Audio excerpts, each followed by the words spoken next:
लड़का के भौजी नहीं खेलो। लड़का के भौजी कोई है? लड़का से पूछ ली के बा आपका भौजी कोई है?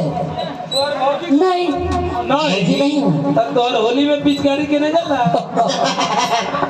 भौजी नहीं है? नहीं आपका भौजी है? खानदान भर में तू ही लोग बोर भर लो लागत तो सोने पे कि भौजी चुमावस भौजी का मांगली। अच्छा है भौजी है